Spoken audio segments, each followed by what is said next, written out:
Hello everyone, स्वागत है आप सभी का विज्ञान वृक्ष के ऑनलाइन प्लेटफॉर्म पर।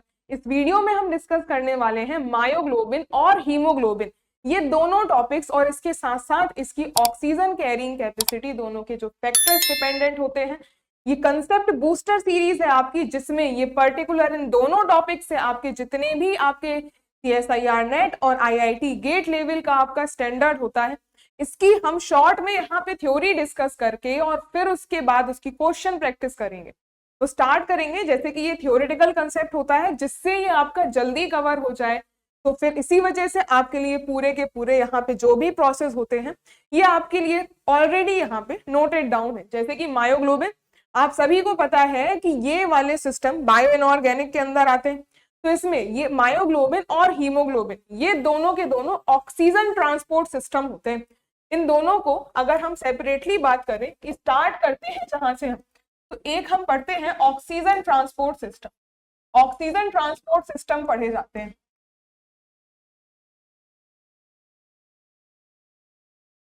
और ऑक्सीजन ट्रांसपोर्ट सिस्टम में दो कैटेगरीज होती हैं, एक पढ़ते हैं हीम यूनिट्स वाले और दूसरे होते हैं non haem system. Non haem system, और हीम सिस्टम्स के अंदर ही आते हैं ये दोनों, हीमोग्लोबिन एंड मायोग्लोबिन, यही दोनों आते हैं। और नॉन हीम के अंदर सेपरेटली पढ़ते हो आप हीमरिथीन एंड हीमोसाइन, इसको पढ़ते हो आप हीमरिथीन में एंड हीमोसाइनिन में। और ये इसको आप सेपरेटली, आपके लिए अलग वीडियो में ये नॉन हीम वाले सिस्टम्स कवर कर दिए जाएंगे। तो ये जो सिस्टम आज हम पढ़ने वाले हैं, ये ऑक्सीजन ट्रांसपोर्ट सिस्टम में हम हीम यूनिट्स का डिस्कशन करेंगे, जिसमें पहले नंबर पे मायोग्लोबिन पढ़ा जाता है। मायोग्लोबिन का काम क्या होता है, ये टिश्यूज में आपके बॉडी में प्रेजेंट रहेगा और ये ऑक्सीजन का स्टोरेज करता है, ऑक्सीजन को स्टोर करता है, जैसे कि लिखा हुआ है ऑक्सीजन का स्टोरेज करेगा। टोटल 153 अमीनो एसिड्स प्रेजेंट होंगे और साथ में इसका मॉलिक्यूलर वेट 17,000 डाल्टन। अब जो डाल्टन की यूनिट आप कन्वर्जन देखना चाहो तो ये 1 डाल्टन होता है। 1 डाल्टन बराबर 1 एटॉमिक मास यूनिट। और ये एटॉमिक मास यूनिट का जब आप कन्वर्जन देखते हो केजीज के कंपैरिजन में, तो जो 1.66 इंटू 10⁻⁻27 वही कन्वर्जन होता है। लेकिन इसको आपको पूछा नहीं जाएगा, डाल्टन्स की यूनिट में ही आपके लिए इंपॉर्टेंट है। और हीम यूनिट प्रेजेंट है क्योंकि हम इसको हीम सिस्टम्स के अंदर ही पढ़ रहे हैं, ऑक्सीजन ट्रांसपोर्ट सिस्टम।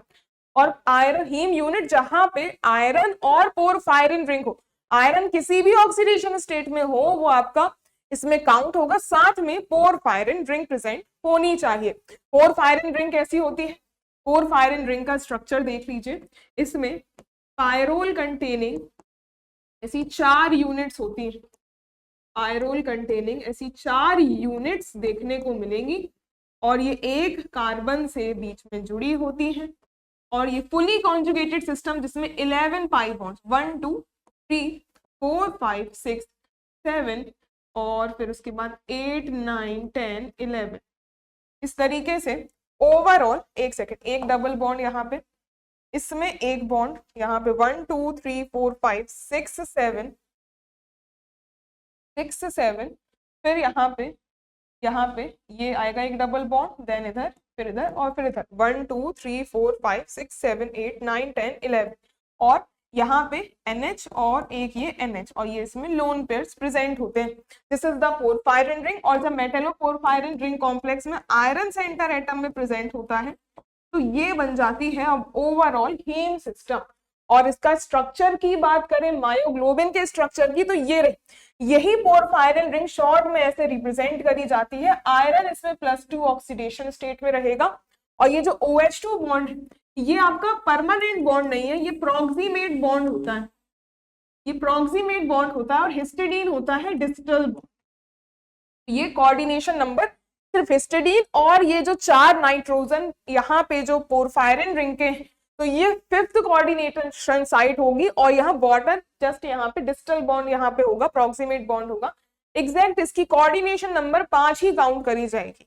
और जहां अगर ऑक्सीजन अटैच नहीं होता तो इसको डीऑक्सी फॉर्म कहते हैं, deoxy form of myoglobin, MB short form होता है मायोग्लोबिन का। अब नेक्स्ट इसी में ही आप देखो, ये हमने यहाँ पे इसका ऑक्सीजन जब ट्रांसपोर्ट करते हैं तो यही जो डीऑक्सी मायोग्लोबिन है, ये ऑक्सी मायोग्लोबिन में ये ऑक्सीजन जिस 6th कोऑर्डिनेशन साइट पे आकर अटैच हो जाएगा। और इसके इंपॉर्टेंट पॉइंट्स क्या होते हैं, that oxygen bind in the bent form, O2 bind in bent form, bent form में ऑक्सीजन आकर के बाइंड करेगा। और दूसरा, it bind in super oxide state, it binds in super oxide, super oxide यानी कि O2 minus state, O2 minus state में bind करता है। तो यहाँ पे ये पूछा जाता है कि कौन से स्टेट में बाइंड करता है, और साथ में इसके स्ट्रेचिंग फ्रीक्वेंसी भी इंपॉर्टेंट हो जाएगी। स्ट्रेचिंग फ्रीक्वेंसी O2 माइनस की होती है लगभग 1100 सेंटीमीटर इनवर्स के बराबर। इतनी कुछ स्ट्रेचिंग फ्रीक्वेंसी देखने के लिए मिलती है, जो कि आप हुक्स लॉ के अकॉर्डिंग निकालते हो। ये हुक्स लॉ आपको थोड़ा बहुत शायद इसका आइडिया हो, जिसमें स्ट्रेचिंग फ्रीक्वेंसी बराबर होता है 1/2 पाई अंडर रूट के अपॉन में म्यू। और ये के यहाँ पे म्यू जो stretching frequency directly proportional rate constant के हो, सॉरी ये फोर्स कांस्टेंट होता है कि यहाँ पे ये डायरेक्टली प्रोपोर्शनल होता है बॉन्ड ऑर्डर के। तो अब यहाँ पे जब हम स्ट्रेचिंग फ्रीक्वेंसी का कंपैरिजन देखते हैं, तो जो बॉन्ड ऑर्डर होता है ये नॉर्मल O2 के लिए होता है 2, और जब एक इसका बॉन्ड ऑर्डर O2 माइनस के लिए देखते हैं तो ये 1.5 और O2 2 माइनस यानी कि पर ऑक्साइड फॉर्म के लिए 1। तो जैसे जैसे बॉन्ड ऑर्डर घटेगा स्ट्रेचिंग फ्रीक्वेंसी भी घटेगी, क्योंकि हम इस रिलेशन से क्लियरली देख सकते हैं बॉन्ड ऑर्डर घटेगा तो ये के की फोर्स कांस्टेंट की वैल्यू घटेगी और स्ट्रेचिंग फ्रीक्वेंसी घटेगी। तो जब स्ट्रेचिंग फ्रीक्वेंसी O2 के लिए नॉर्मली देखी जाती है तो वो लगभग 1500 सेंटीमीटर इनवर्स की आती है, और जब यही O2 माइनस यानी कि सुपर ऑक्साइड के लिए देखते हो तो ये 1100 सेंटीमीटर के समथिंग, और जब पर ऑक्साइड के लिए देखी जाती है तो ये लगभग 800 सेंटीमीटर इनवर्स के समथिंग देखने को मिलती है। और यहाँ पे जैसे कि ये सुपर ऑक्साइड स्टेट में बाइंड किया है, तो मायोग्लोबिन और हीमोग्लोबिन दोनों में ही ये सुपर ऑक्साइड के फॉर्म में बाइंड करता है। स्ट्रेचिंग फ्रीक्वेंसी 1100 सेंटीमीटर इनवर्स, और ये ऑक्सीजन इस तरीके से बेंट फॉर्म में यहाँ पे बाइंड कर रही होती है। हिस्टिडीन जैसे कि ये जो अमीनो एसिड है ये नाइट्रोजन के थ्रू बाइंड करती है। जैसे इसका नॉर्मल कोई भी अमीनो एसिड का फॉर्म देखो तो ये COOH एक साइड और दूसरे साइड NH2, यहाँ से अटैच्ड R ग्रुप जो होता है वो CH2 के साथ। अब ये एक इमिडाजोल काइंड ऑफ ये 5 मेंबर्ड रिंग यहाँ से जुड़ी होती है, और ये 5 मेंबर्ड रिंग, इस 5 मेंबर्ड रिंग ये रिंग से ये नाइट्रोजन कुछ इस तरीके से ये मेटल पे डोनेशन कर रहा होता है। ये आपका हिस्टिडीन का अटैचमेंट होता है। स्ट्रक्चर नहीं पूछेगा वो, सिर्फ इतना पूछता है कि हिस्टिडीन कौन से साइड से जुड़ी होती है, तो ये नाइट्रोजन के साइड से बाइंड करती है आयरन एटम में। अब इसमें एक और बात जो चेंज होती है, दैट इज यहाँ तो हमने बात करी थी कि कोऑर्डिनेशन नंबर 5 करते हैं काउंट जब डीऑक्सी फॉर्म देखते हैं। अब O2 यहाँ पे कंप्लीटली बाइंड कर चुका है, तो कोऑर्डिनेशन नंबर अब ऑक्सी फॉर्म में 6 में कन्वर्ट हो जाती है। तो ये सारी प्रॉपर्टी हो गई ऑक्सी और डीऑक्सी फॉर्म की। अब इन्हीं में ही कंपैरिजन की ये टेबल जो कि आपके लिए बहुत इंपॉर्टेंट होती है। अब ये जो ऑक्सी और डीऑक्सी फॉर्म दोनों में ही आयरन +2 ऑक्सीडेशन स्टेट में रहेगा, डीऑक्सी में तो रहता ही है। इनफैक्ट जब ऑक्सीडाइज हो जाता है तब भी ये +2 ही ऑक्सीडेशन स्टेट में रहेगा, लेकिन जब यहाँ पे डीऑक्सी फॉर्म रहती है तो ये वीक फील्ड लिगेंड की तरह काम करता है, हाई स्पिन कॉम्प्लेक्स बनाएगा। वहीं जब ये ऑक्सीडाइज हो जाएगा तो ये अब की बारी ये स्ट्रॉन्ग फील्ड लिगेंड की तरह काम करेगा और ये लो स्पिन कॉम्प्लेक्स बनाएगा, जिससे इसकी कॉन्फ़िगरेशन में चेंजेस देखने को मिल जाएंगे। आप देख सकते हैं यहाँ पे कॉन्फ़िगरेशन चेंज हो जाएगा, लेकिन अभी भी ये D6 कॉन्फ़िगरेशन है तो ये कंप्लीटली फिल्ड है। अब ये पूरे के पूरे पेयर लोन पेयर, तो ये डायामैग्नेटिक और पहली वाली पैरामैग्नेटिक होती है। और कहीं पे भी अगर कोऑर्डिनेशन में वीक फील्ड लिगेंड होता है तो उस केस में CFSC वैल्यू लो होती है, पैरामैग्नेटिक होते हैं और CFSC इनवर्सली प्रोपोर्शनल होती है आयोनिक रेडियस के। तो इसी वजह से जब आयरन +2 की इसकी रेडियाई देखी जाती है डीऑक्सी फॉर्म में तो ये लार्जर होती है, बिकॉज CFSC हाई है तो आयोनिक रेडियाई इसकी CFSC इसमें लो होती है तो आयोनिक रेडियाई इसकी हाई देखने के लिए मिलेगी। और ESR EPR क्या होता है, इलेक्ट्रॉन स्पिन रेजोनेंस या फिर इलेक्ट्रॉन प्रोटॉन रेजोनेंस जिसे कहा जाता है। ये एक्टिव तब होते हैं जब किसी भी स्पीशीज में अनपेयर्ड इलेक्ट्रॉन्स प्रेजेंट हो। तो पैरामैग्नेटिक स्पीशीज ऑलवेज आपकी ESR या फिर EPR एक्टिव मॉलिक्यूल्स में काउंट होती हैं, और जो डायामैग्नेटिक होंगी वो आपकी ESR EPR इनएक्टिव होंगी, क्योंकि उसमें अनपेयर्ड इलेक्ट्रॉन नहीं बचेगा। इनके नाम से ही पता चलता है कि प्रोटॉन रेजोनेंस, मतलब एक प्रोटॉन या फिर स्पिन के लिए एक अनपेयर्ड इलेक्ट्रॉन प्रेजेंट होना चाहिए। अब इसी तरीके से इसकी आयोनिक रेडियाई, इसकी लार्ज रहेगी और इसकी लो रहेगी।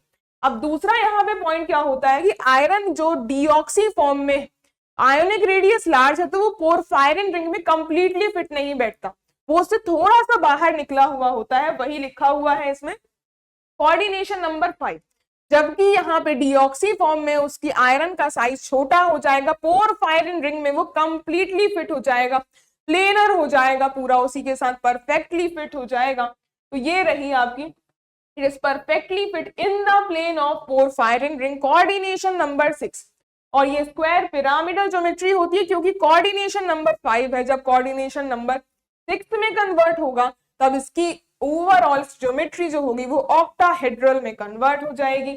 और लास्ट पॉइंट, आयरन नाइट्रोजन, जब आयरन का जहां पे भी आयनिक रेडियाई ज्यादा होगी तो आयरन और नाइट्रोजन की बॉन्ड लेंथ भी डीऑक्सी फॉर्म में ज्यादा होती है, और ऑक्सी फॉर्म में आयरन नाइट्रोजन की बॉन्ड लेंथ कम देखने को मिलती है। तो ये टेबल ऑफ कंपैरिजन एग्जैक्टली आपकी जो हम मायोग्लोबिन पढ़ेंगे उसमें भी एग्जैक्टली आपको सेम देखने के लिए मिलेगी।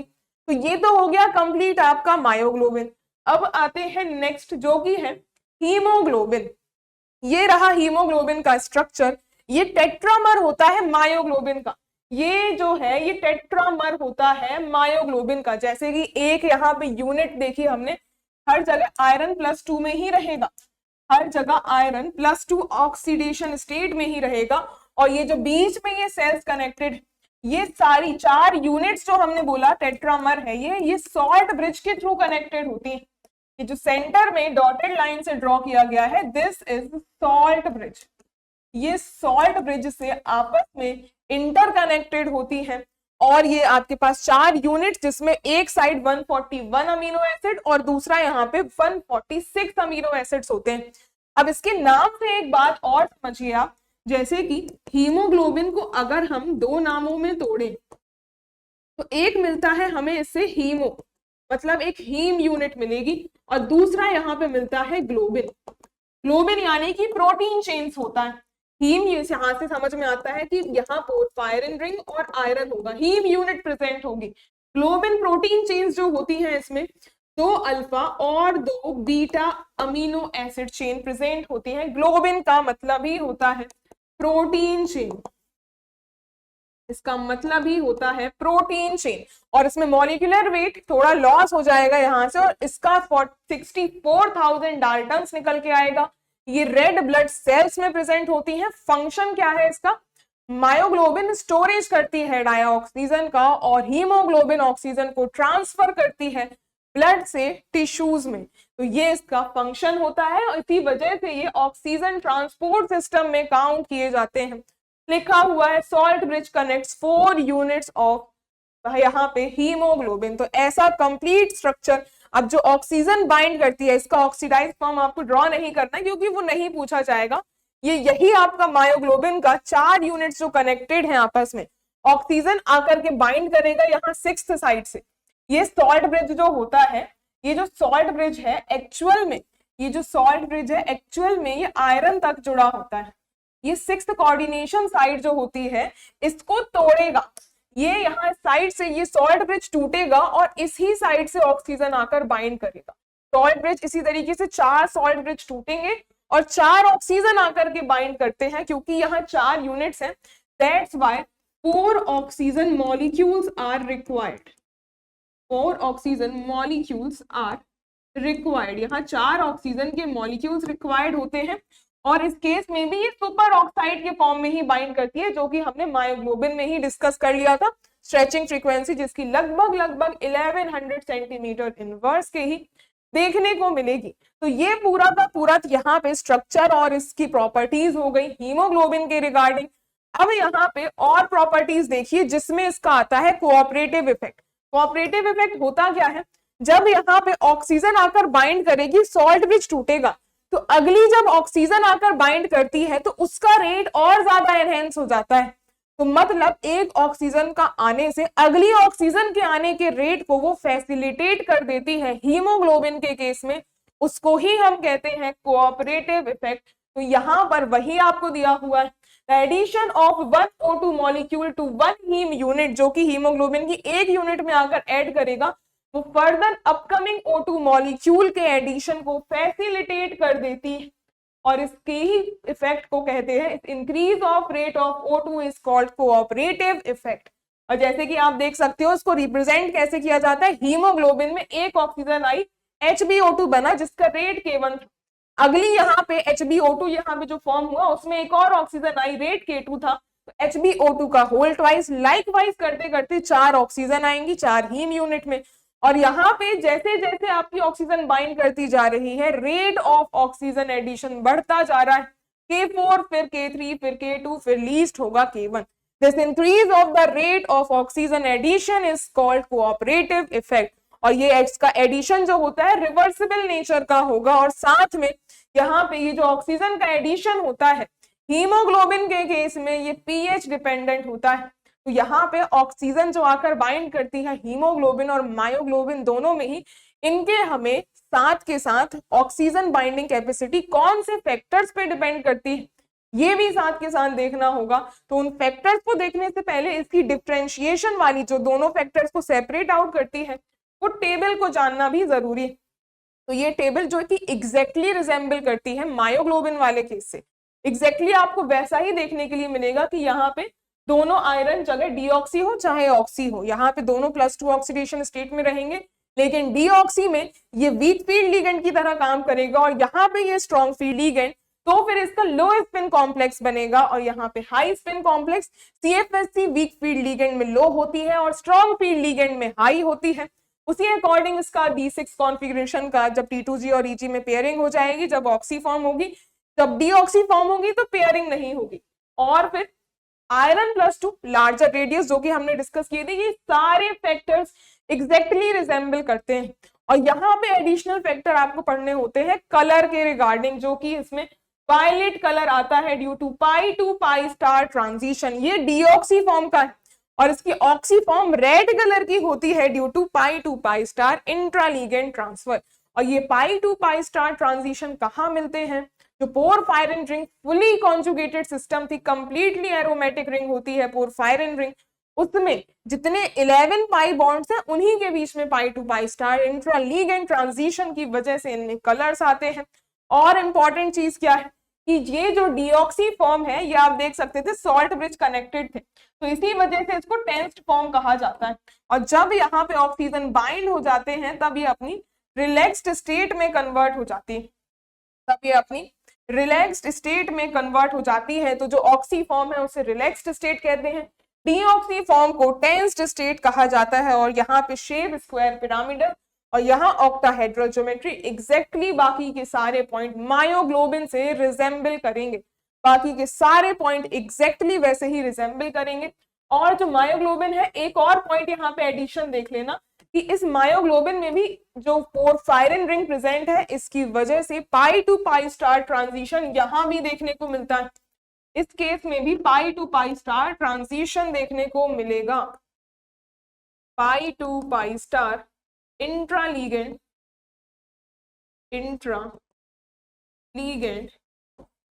Charge transfer is present, charge transfer is present, ये इसमें प्रेजेंट होगा। तो यहाँ पे हमने बात करी थी इसके सारे के सारे रोल्स जो कि एग्जैक्टली मायोग्लोबिन से रिजेंबल कर रहे हैं।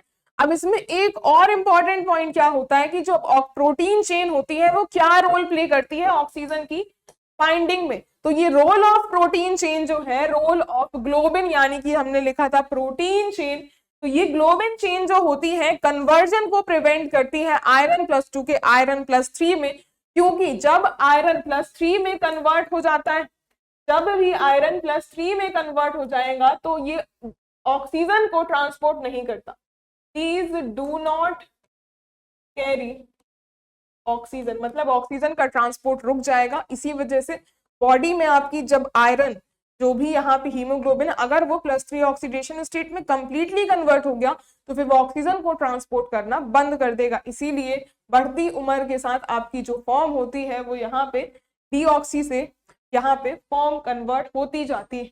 अब इसके बाद यहाँ होता क्या है, आयरन यहाँ पे porphyrin ring iron +2 oxidation state oxygen का ट्रांसपोर्ट करके ये लिगेंड कुछ इस तरीके से इस पे ये ऑक्सीजन ये डबल बॉन्ड O ये अटैक करेगा और आपके पास कुछ इस तरीके के बेंड फॉर्म में अटैच्ड होती है। फिर एक और पोरफायरिन रिंग उसी तरीके से आएगी और ये ऑक्सीडेशन स्टेट बदल जाएगी, तो ये आपके बीच में परऑक्सी लिंकेज फॉर्म हो जाएगी जिससे म्यू परऑक्सोडाइमर कहते हैं। ये बॉन्ड बीच से होमोलिटिकली क्लीवेज यहाँ पे देखने को मिलेगी और ये अब ये बॉन्ड टूटेगा तो इलेक्ट्रॉन गेन करके यहाँ पे ये +4 ऑक्सीडेशन स्टेट में आ जाएंगी। फिर एक और आयरन आएगा और ये दोनों मिलकर के फाइनली आपको +3 ऑक्सीडेशन स्टेट में म्यू ऑक्सोडाइमर जिसको हीमेटिन भी कहते हैं। यहाँ इंपॉर्टेंट क्या होता है कि अगर प्रोटीन चेन प्रेजेंट है उस केस में रिएक्शन कंट्रोल्ड वे में होगी, कंट्रोल्ड वे में होगी और म्यू परऑक्सोडाइमर तक होगी। लेकिन अगर प्रोटीन चेन प्रेजेंट नहीं है उस केस में रिएक्शन अनकंट्रोल्ड कहलाती है, अनकंट्रोल्ड रिएक्शन होगी और हीमेटिन का फॉर्मेशन होगा in the absence of globin या फिर आप जिसे कहते हो प्रोटीन चेन। तो ये रिएक्शन बहुत इंपॉर्टेंट है, इसलिए इसमें स्टार मार्किंग करी गई है क्योंकि रिपीटेडली इससे नेट में गेट में काफी बार क्वेश्चंस देखने के लिए मिले। अब इसके बाद नेक्स्ट पॉइंट पे आएंगे जो कि अब हम डिस्कस करेंगे कि जो आयरन +2 से आयरन +3 में कन्वर्ट हुआ और आयरन +3 को हमने बोला था कि ये ऑक्सीजन का ट्रांसपोर्ट नहीं करती। इसी वजह से मेट मायोग्लोबिन और मेट हीमोग्लोबिन करके 2 टर्म्स इंट्रोड्यूस होते हैं जिसमें जब आयरन +3 परमानेंटली कन्वर्ट हो जाए आयरन +3 ऑक्सीडेशन स्टेट में तब ये प्रोसेस कहलाती है आयरन +3 मेट हीमोग्लोबिन या मेट मायोग्लोबिन उसे कहा जाएगा। और ऐसा होता कब है, जब यहां तक तो ये फॉर्म हमने प्रोटीन चेन में पढ़ी ही थी, इसके बाद अगर न्यूक्लियोफाइल आकर अटैच होता है ऑक्सीजन निकल जाएगा और ये न्यूक्लियोफाइल आकर बाइंड कर जाएगा इन द +3 ऑक्सीडेशन स्टेट और ये इरिवर्सिबल रिएक्शन होगी। ये तक यहां तक तो रिवर्सिबल थी, न्यूक्लियोफाइल आकर बाइंड कर गया तो ये रिएक्शन इरिवर्सिबल हो गई, तो ये अब कंप्लीटली +3 ऑक्सीडेशन स्टेट में जा चुका है जो कि अब वापस से +2 में नहीं आएगा और ऑक्सीजन का ट्रांसपोर्ट रुक जाता है। तो ये मेट हीमोग्लोबिन और मेट मायोग्लोबिन के कंसेप्ट हो गए। अब फैक्टर्स जिस पे ऑक्सीजन डिपेंड करती है तो 5 मिनट में ऐसे कवर करते हैं। हीमोग्लोबिन जो है सॉरी ऑक्सीजन जो है बोर्स इफेक्ट जो कि इफेक्ट ऑफ पीएच होता है, तो ये बाइंडिंग कैपेसिटी पीएच के डायरेक्टली प्रोपोर्शनल होती है। पीएच जितनी ज्यादा उतनी ही ज्यादा बाइंडिंग कैपेसिटी और पीएच पे सिर्फ हीमोग्लोबिन डिपेंड करता है, myoglobin is independent of pH. और इसी तरीके से आप देख सकते हो this dependency is called Bohr effect. और जो बाइंडिंग कैपेसिटी मायोग्लोबिन की होती है, ऑक्सीजन की जो बाइंडिंग कैपेसिटी होती है वो हीमोग्लोबिन से ज्यादा मायोग्लोबिन की होगी क्योंकि हीमोग्लोबिन में स्टीरिक हिंड्रेंस आ जाएगा, दैट्स व्हाई जो ऑक्सीजन बाइंडिंग कैपेसिटी है वो मायोग्लोबिन की ज्यादा होती है एज कंपेयर टू हीमोग्लोबिन। इसके बाद अगला देखिए, यहाँ पे पार्शियल प्रेशर डायरेक्टली प्रोपोर्शनल होता है ऑक्सीजन की बाइंडिंग कैपेसिटी से और जितना ज्यादा पार्शियल प्रेशर उतनी ही ज्यादा यहाँ बाइंडिंग कैपेसिटी। और ये मायोग्लोबिन और हीमोग्लोबिन दोनों ही डिपेंड करते हैं, दोनों ही डिपेंड करेंगे हर जगह। यहाँ पे भी मायोग्लोबिन की ज्यादा होगी एज कंपेयर टू हीमोग्लोबिन। ये ग्राफ आपको कुछ इस तरीके का देखने को मिलेगा, वाई एक्सिस पे परसेंटेज सैचुरेशन ऑफ O2 और यहाँ पे एक्स एक्सिस पे लेते हो पार्शियल प्रेशर ऑफ ऑक्सीजन। ये वाला व्हाइट कलर से जो दिख रहा है आपको ये मायोग्लोबिन का है जो हाइपरबोलिक शेप का होता है।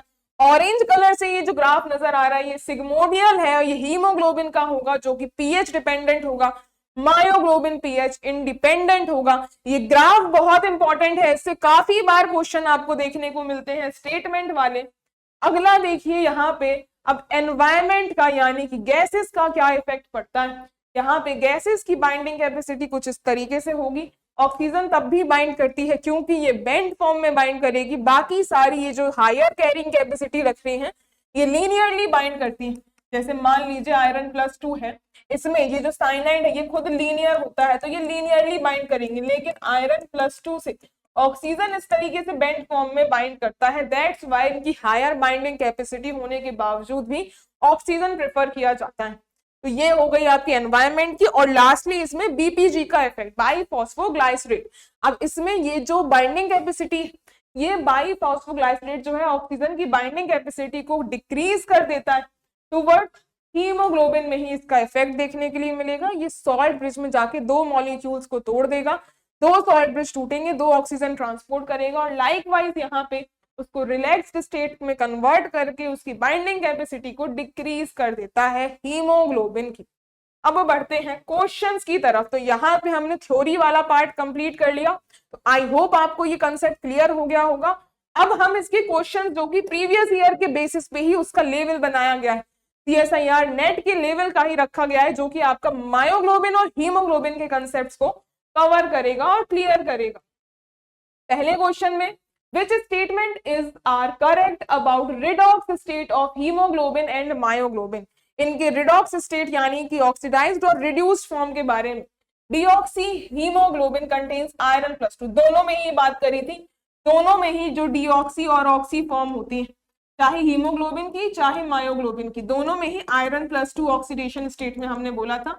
यस, दोनों में ही +2 ऑक्सीडेशन स्टेट में होगा और ये हाई स्पिन बनेगा। ये डीऑक्सी फॉर्म की बात हो रही है, तो यस, डीऑक्सी फॉर्म जो है ये एक तरीके की वीक फील्ड लीगेंड होती थी, ये एक तरीके का वीक फील्ड लीगेंड था। तो इसी वजह से इसमें जो है अनपेड इलेक्ट्रॉन बाकी थे, हाई स्पिन कॉम्प्लेक्स बन रहा था, हाई स्पिन कॉम्प्लेक्स बन रहा था। और दूसरा, अगर ये ऑक्सी फॉर्म होती तो ये एक स्ट्रॉन्ग लीगेंड की तरह काम करती है और स्ट्रॉन्ग लीगेंड होकर के ये लो स्पिन कॉम्प्लेक्स बनाती है। तो यहाँ डीऑक्सी के लिए ये फर्स्ट स्टेटमेंट बिल्कुल करेक्ट है कि आयरन +2 ये पैरामैग्नेटिक होगा क्योंकि हाई स्पिन है और इसका इलेक्ट्रॉनिक कॉन्फ़िगरेशन जब देखोगे ये D6 ये फिल होगा, तो ये T2G में 4 और EG में इसके 2 इलेक्ट्रॉन्स देखने को मिले थे, आप देख सकते हो स्टेबल में भी। तो ये फर्स्ट स्टेटमेंट करेक्ट है। ऑक्सी हीमोग्लोबिन, अब ऑक्सी हीमोग्लोबिन में आयरन +2 है, यस एग्जैक्टली आयरन +2 है, आयरन +3 नहीं है, बट इज पैरामैग्नेटिक नहीं। तो यहाँ पे ये पैरामैग्नेटिक नहीं होती, आयरन ये +2, अगर ये स्ट्रॉन्ग फील्ड हो गया तो D6 कंप्लीटली T2G में सारे 6 इलेक्ट्रॉन्स आ जाते हैं। ये आपको ये T2G और EG में जब देखोगे तो 1 2 3 4 5 6 कंप्लीटली फुल्ड होता है और ये डायामैग्नेटिक नेचर का होगा, लो स्पिन कॉम्प्लेक्स बनेगा और ड्यू टू हाई स्पिन नहीं है, ये लो स्पिन में कन्वर्ट हो गया, तो ये तो इनकरेक्ट है। अगले में met haemoglobin, met myoglobin contain iron +3 and can not bind O2, बिल्कुल आयरन +3 में प्रेजेंट होते हैं और ये ऑक्सीजन को बाइंड नहीं कर पाते, तो this statement is also correct. Last statement cyanomet haemoglobin forms when iron +3 bind cyanide. अब ये स्टेटमेंट में जो साइनाइड, ये जो साइनाइड है एक तरीके का ये न्यूक्लियोफाइल की तरह वर्क करेगा, ये एक तरीके का न्यूक्लियोफाइल है। और जब हमने मेट मायोग्लोबिन और मेट हीमोग्लोबिन की कहानियां देखी थी तो उसमें देखिए ये हमने साफ बात कही थी, ये न्यूक्लियोफाइल आकर बाइंड करेगा, ये न्यूक्लियोफाइल वहां पे साइनाइड है, वहां पे साइनाइड दिया हुआ है, तो वही कहानी है मेट हीमोग्लोबिन या मेट मायोग्लोबिन में, ये न्यूक्लियोफाइल उस क्वेश्चन के अकॉर्डिंग साइनाइड गिवन है, तो इसके अकॉर्डिंग आप बिल्कुल देख सकते हो कि ये आयरन +3 में कन्वर्ट हो जाएगा, ये स्टेटमेंट भी बिल्कुल राइट होगा। तो यहाँ पे ACD ये 3 स्टेटमेंट करेक्ट है, यहाँ से ACD ये 3 स्टेटमेंट राइट निकल के आएंगे। अगले क्वेश्चन पे देखिए, नेक्स्ट में which of the following best explains why myoglobin can not exhibit cooperative effect. अब मायोग्लोबिन में कोऑपरेटिव इफेक्ट क्यों नहीं होता और जबकि लाइक हीमोग्लोबिन में होता है? अरे जब यहाँ पे हीमोग्लोबिन में 4 यूनिट्स थे, टेट्रामर था वो, लेकिन मायोग्लोबिन एक ही यूनिट है। रिएक्शन में देखो, ऑप्शंस में देखो, myoglobin has 1 polypeptide chain yes with a single haem group. इसी वजह से जब कोऑपरेटिव इफेक्ट दिखाने के लिए एक से ज्यादा आपके पास ग्रुप होने चाहिए, एक अकेला है तो वो इंक्रीज करेगा कैसे, क्योंकि वो एक ही ऑक्सीजन को बाइंड कर रहा है। ये सही है आपका पहला ही। मायोग्लोबिन बाइंड O2 इरिवर्सिबली, नहीं रिवर्सिबली बाइंड होती है, यहाँ पे ये रिवर्सिबली बाइंड करता है, इरिवर्सिबल बाइंडिंग नहीं होती। और फिर myoglobin lacks histidine residue near haem, इसमें हिस्टिडीन होता है, बिल्कुल होता है, myoglobin is present only in muscle tissue, ये भी इसका करेक्ट रीजन नहीं होगा, तो first is the right answer. Next question में ऑक्सीजन बाइंडिंग कर्व, अभी वही ऑक्सीजन बाइंडिंग कर्व जो कि यहाँ पे इंपॉर्टेंट मोस्ट इंपॉर्टेंट क्वेश्चंस मैं आपके लिए लेके आई हूं, जो कि इन टॉपिक्स के रिगार्डिंग प्रीवियस ईयर के ट्रेंड से इंपॉर्टेंट है। अब ये कर्व में हीमोग्लोबिन सिग्मोडियल है जबकि मायोग्लोबिन हाइपरबोलिक, यही हमने कर्व देखा था। कर्व जो है, कर्व जो होगा इसका, हमने इसके कर्व की बात करी थी, एक बार इसके सामने ही देख लो क्वेश्चन में ही। तो एक ये हाइपरबोला कर्व आया था मायोग्लोबिन का, और जो सिग्मोडियल काइंड ऑफ कर्व था कुछ इस तरीके का, दिस वाज फॉर हीमोग्लोबिन, ऐसा कर्व आपको हीमोग्लोबिन को देखने के लिए मिला था। अब इसमें ही haemoglobin shows positive cooperative effect due to T2R transition. अब T2R क्या है? T यहाँ पे टेंस्ड स्टेट की बात कर रहा है, T का मतलब है टेंस्ड स्टेट और R का मतलब है रिलैक्स्ड स्टेट। और हीमोग्लोबिन में टेंस्ड और रिलैक्स्ड का मतलब भी हमने समझा था। टेंस्ड मतलब कि ये डीऑक्सी फॉर्म है और रिलैक्स्ड मतलब कि ये ऑक्सी फॉर्म की बात चल रही है। तो कह क्या रहा है? Haemoglobin shows positive cooperation due to T2R transition, यहाँ पे टेंस्ड से रिलैक्स्ड स्टेट में ट्रांजिशन होता है। यस, इसी ही वजह से यहाँ पे इसमें आपको ग्राफ में चेंजेस देखने के लिए मिलते हैं। तो yes, first is the right explanation, myoglobin is monomeric and relax cooperatively, ये भी बिल्कुल ठीक है। मायोग्लोबिन मोनोमेरिक है और उसमें कोऑपरेशन नहीं मिलता, तो this is also the right statement. और यहाँ पे ये बात ध्यान रखना, जो O2 बाइंडिंग कैपेसिटी होती है, ऑक्सीजन की जो बाइंडिंग कैपेसिटी है